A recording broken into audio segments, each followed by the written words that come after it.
My name is Madeline Adkins, and I'm the concertmaster of the Utah Symphony.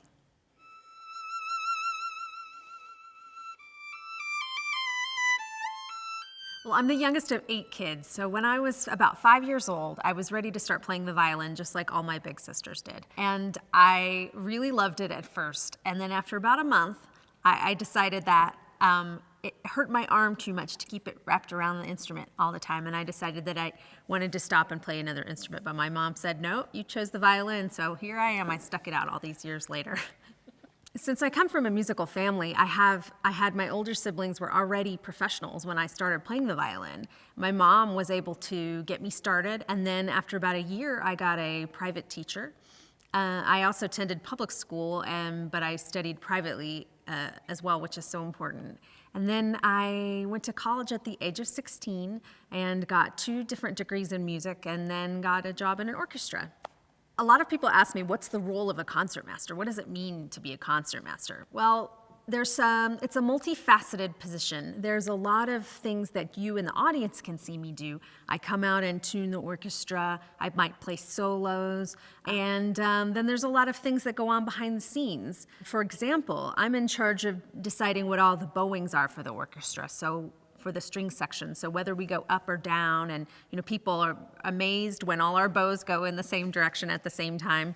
That all has to be worked out in advance between me and the other string principals. And then another important job is that I really act as a liaison between the conductor and the orchestra. So conductors come with a vision, and sometimes I can help to implement that in a really practical way to decide what part of the bow we're going to play in, or other details that help that the conductor really implement the vision.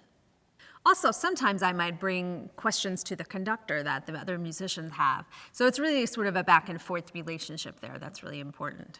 The word concertmaster came from the time in the Baroque period when there wasn't a conductor, and the first chair violin was the master of the concert in leading the whole group.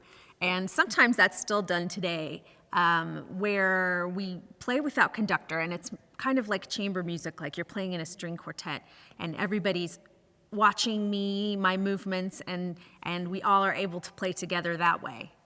The violin is such an integral part of the orchestra that it wouldn't even be recognizable as an orchestra without the violins. We play in 2 different sections. The first violins often have the melody, and so that's the part you're going to sing along with when you're at a concert. The second violins play a lot of harmony. With the violas, they often play the inner line. So that, without the second violins, you don't have that richness of all the harmony that you hear. One thing I wish the violin could do is play more notes at once.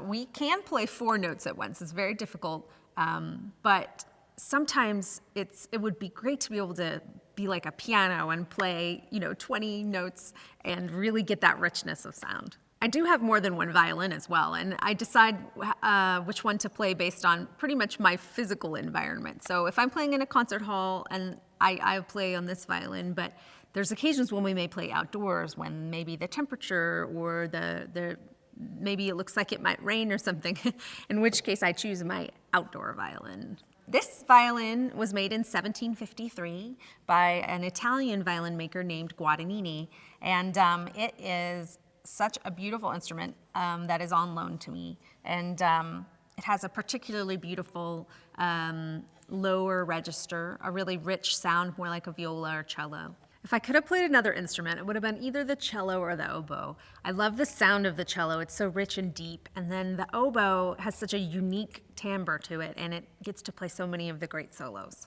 Most of the time when you see someone playing the violin, they're using their bow, but you may not know that actually has a term. It's called arco. So after maybe a pizzicato passage where you pluck the strings, you'll see in the music arco, which means to go back to playing with the bow. One special effect that we do on string instruments is called collegno. That means with the wood, and it just means that you hit the strings with the wood instead of the hair. And you can actually hit, or you can actually pull the wood, which creates a really ghostly sound. One of the greatest things about being a musician for a living is that you get to experience so many emotions just in your day-to-day job.